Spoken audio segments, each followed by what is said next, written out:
The Warriors, they hosted the Grizzlies last night in the Bay. Draymond Green passes to Steph, knocks down the three.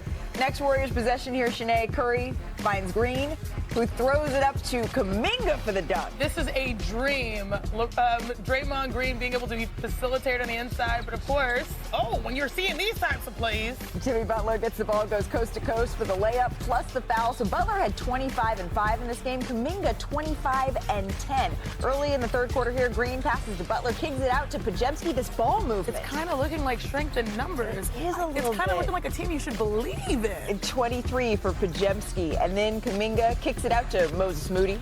Moody. 20 points off the bench for Moses Moody. Now this is where things get wild. So Draymond Green, I shouldn't be laughing. Sandy Aldama gets a steal, goes down, clearly in pain. So Green, Jaren Jackson Jr. exchange words. Green and the Grizzlies head coach exchange words. Technical fouls were assessed. This is why I'm giggling a little bit today. Is because Draymond Green, the joy after Aldama finishes the first, and the skipping after he misses the second. This man is so out of pocket. The pettiest man in the NBA I think I've seen. Ever seen. Warriors go on to win 131-118. But you mentioned the strength in numbers. Skip to my Lou, because Butler, Kuminga, Moody, Podziemski all scored at least 20 points, making this just the second time in the Kerr era the Warriors have had 4 20-point scorers, and none of them were Steph Curry. So it's time now to step into a little NBA Today time machine.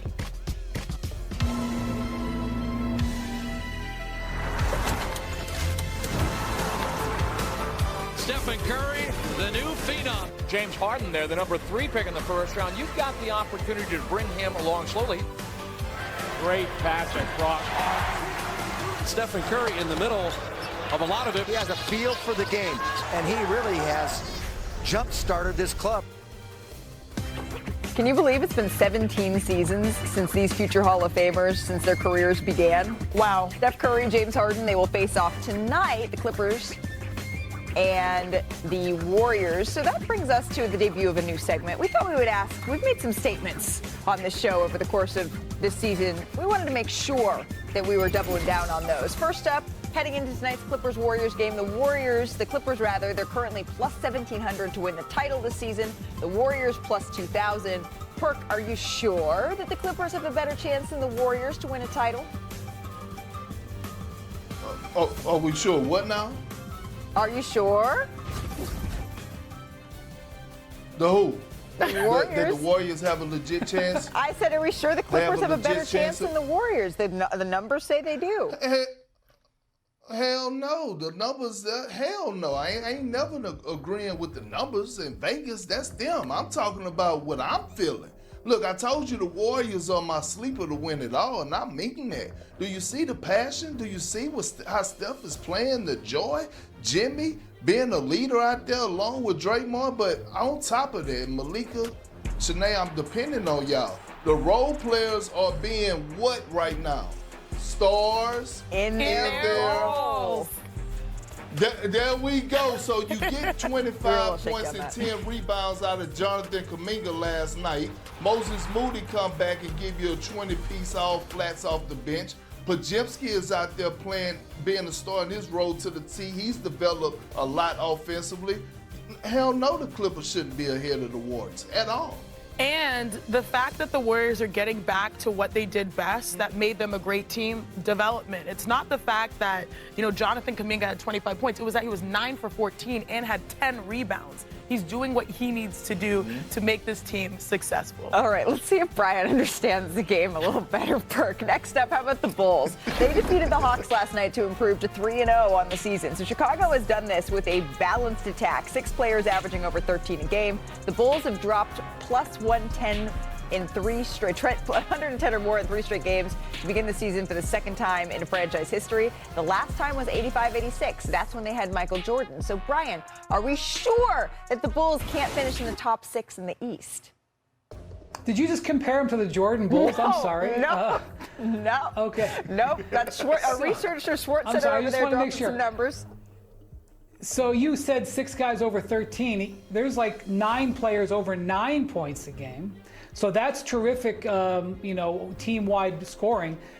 Nikola Vucevic, who's in a contract year, is shooting the absolute lights out. Josh Giddey's averaging 19 and 9. They're getting up and down production in the lineup. The one thing about the Bulls that you can count on is that they always compete. This is a team that probably should have tanked at times in the past, but they always compete. I don't think that I'm going to change my opinion that they're still out of the play-in mix, but I think they definitely will be a team that's around 500 who will compete for the play-in, and that's where they've been the last 4 years. Yeah, they've been sort of that consistent play-in territory. All right, I got one more for you. How about Cooper Flagg? He struggled last night against the Thunder, only 2 points. He was on the bench during the Mavericks' comeback in the fourth quarter. You can see here he injured his shoulder on the first possession. His scoring average is 13 a game, dropping him to 6th overall in the rookie scoring, which has led VJ Edgecombe. He's leading the pack, 25 a game. So, Shanae, are we sure that Cooper Flagg is a consensus pick for Rookie of the Year? It is only October. It is a very, very small sample size. Yeah. And I know he's now currently dealing with that shoulder, so I'm not going to say that it's wide open. VJ has been phenomenal, but I do think the gap is closer than we think. Mm-hmm. And so VJ, what he's been able to do, like you said, 24.5 points already to come out of the gate. Cooper, I do think there are impact stats like rebounding, like assists that will help him, because if you average around 16 and 9, yep, that looks strong, you know, but the way VJ has started, if it's sustainable, this will be a real race. Not to mention the Eastern Conference is pretty interesting up at the top. You're saying they can... If the Sixers make things interesting, winning right. is always interesting where that fits in the in NBA history. They've been in the gym this offseason. They've been balling, so we thought we'd go coast to coast with the Ballers. And naturally, that's where you start in Utah, because the Jazz, they got an overtime win thanks to 51 points from Lauri Markkanen, his career high, and the first Jazz player to break 50 in a regular season game in over 27 years since Malone. Brian, our teams around the league starting to pay attention here. Well, you know, Markkanen signed that huge contract extension before last season and then had his worst year in 3 years. His name was nowhere near the trade market. Now he's taking 11 three-pointers a game and making 42% of them. If that keeps up, that's going to change as far as the trade market goes. Yeah, there's going to be questions swirling, like what's going on in Utah. The Nuggets, they beat the Wolves last night. It was the 7th time that Jamal Murray had at least 40, and Nikola Jokic had a triple-double in the same game. Only Hall of Famers Wilt and Tom Gola have done it more times. Shanae, are we underrating them? Somehow we are, but you know what's still wild to me? To understand the fact that Jamal Murray has yet to be an NBA All-Star. Make it make sense. Now, over the past 5 or so years, they have been the best duo, big and guard in the NBA, but others have entered the chat. Chet and Shea and Cat and Brunson. So, but they still got it, sis. How about Austin Reeves? He's him. He followed up his 51-point night with 41 in a loss to the Blazers. That 92 points on back-to-back evenings, the most by a Laker over 2 days since Kobe in 2007. Perks, did you know Austin had this in him? You damn right I did. That's why I picked him to make his first All-Star appearance this season, because I knew it. And look, Malika, he's not just scoring because he's averaging 35 points. He's dishing the rock, averaging 8 assists, 6 rebounds. Austin, I am Reeves, him, knows he's him. They're going to need it without Luka for the next week. No Joel Embiid for Philly, but Tyrese Maxey picked the Magic apart. 43 points, 8 assists. And how about rookie VJ Edgecombe? Added 26 in the win. The Sixers are now 3-0 despite no Paul George, no Jared McCain, no Embiid. Shanae, what makes this backcourt so effective? Come hang with me. Let me talk nerdy to you. Here's what you need to know today. The 2 most explosive guards in the NBA to start the season are in Philly. Tyrese Maxey and VJ Edgecombe. Now, they have combined for 186 points this year. That's the most by a starting backcourt in the first 3 games of a season since 1970. Let's start with the All-Star, Tyrese Maxey. So far, he's shooting 52% from 3. He's knocked down 15. His three-point shooting has been elite. That's the most in Sixers history starting the season. But also, you guys know he's so good at finishing, although he's undersized. What's the matchup here? He's only 6'2", going up against Paolo Banchero, that's 6'10".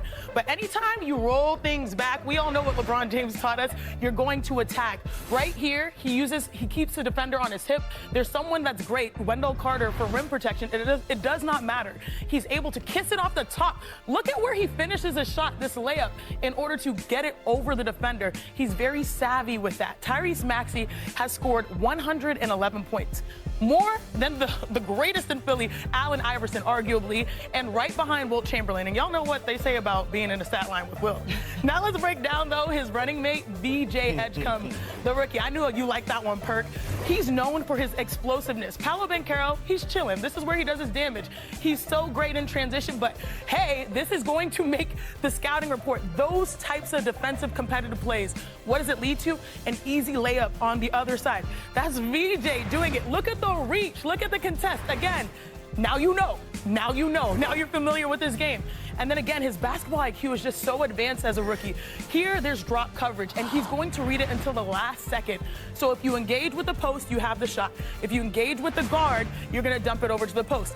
This is tricky because he's still in the air. No decision has been made, but he has excellent touch on this shot. This many people have scored more in NBA history. If you look at that, it's wild. So far, VJ has scored 75 points, 1 point more than Michael Jordan in his debut, and Philly is 3-0 because of this backcourt. They